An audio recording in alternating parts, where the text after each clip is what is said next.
Georgia. So the radical left, including Stacey Abrams, who was attacking this whole effort as voter suppression, has been proved convincingly wrong. Ken Cuccinelli, thank you. Good to be with you.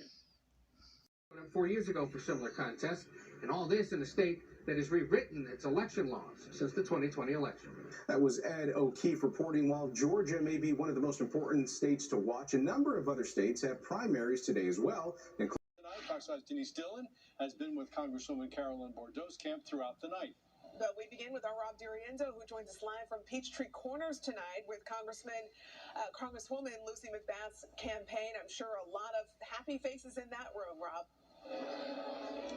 That's exactly right, Courtney. We're hearing that she should be out here really any moment to declare her victory. As you mentioned, the Associated Press declared her the victor a short time ago. I want to take a step out of the way to show you the room right now. There's about 50 people here gathered at the Hilton Atlanta Northeast. By all indications, this was a good night for the Congresswoman, but the massacre in Texas has definitely been top of mind in this room. Of course, she is a gun law reform advocate. Now, we're going to hear about that in just a little while, but again, the mood here, all things considered, with that aside, is victorious. So again, she actually appears to be coming out in just a few moments, so we'll be sure to bring that back to you. But for now, that is the latest from here, live in Northeast Atlanta. Watching election results come in tonight from Peachtree Corners. Fox 5's Denise Dillon joins us with more on how the atmosphere is in that room. Denise?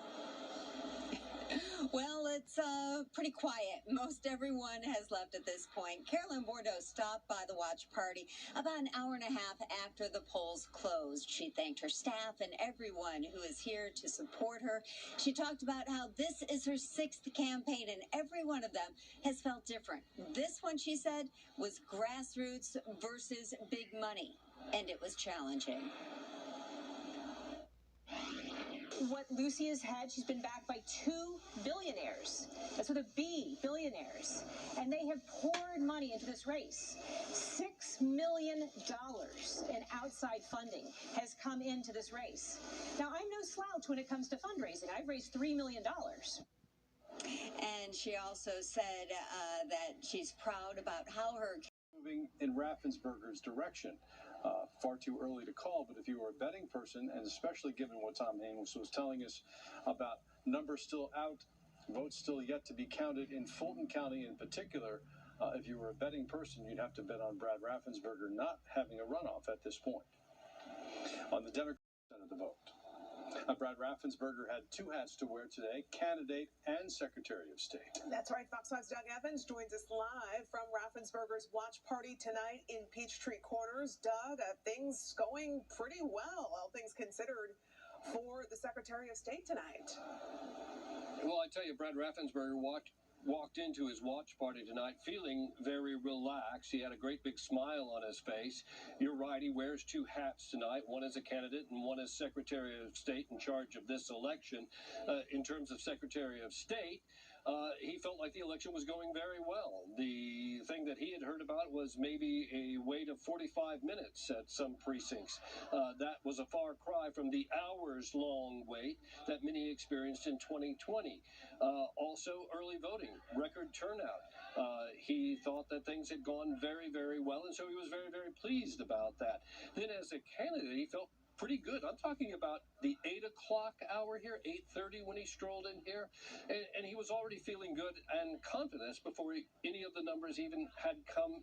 Lucy on Tuesday reacted for the first time to being banned from communion in San Francisco, where she lives. This decision taking us to privacy and precedent is very dangerous. San Francisco Archbishop Salvatore Cordileone recently announced that he was banning Pelosi over her increasingly extreme advocacy for abortion, which he said directly opposes Catholic teachings. Pelosi, speaking on MSNBC on Tuesday, attacked Cordileone for being against LGBTQ rights. She also questioned why he hasn't applied the same ban to people supporting capital punishment. You know, I wonder. 51% of U.S. adults say that the nation's biggest priority should be limiting damage to the United States economy. 45% say the priority should be sanctioning Russia.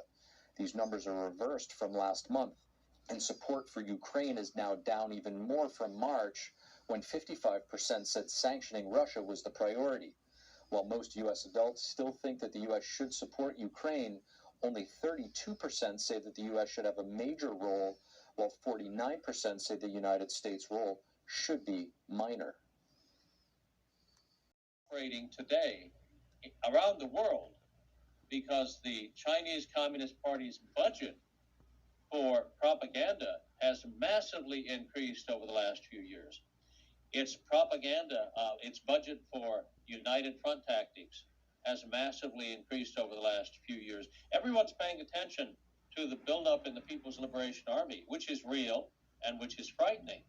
But preceding that is this even more important buildup in propaganda efforts. We now have in the United States, near Washington, D.C., we have a radio station that effectively operates as the propaganda arm of the Chinese Communist Party, broadcasting news and information 24/7 to the most important audience, at least in terms of public policy, in the United States. That's the audience of people listening in and around Washington, D.C., the nation's capital. Obviously, we do not have, the United States does not have a comparable radio station in or around Beijing, broadcasting news and information from the Voice of America or Radio Free Asia or stories from the Epoch Times into China. So this is a very one-sided effort. It's a major propaganda effort. The advertisements taken out in major publications in the United States exemplified in the United States of America.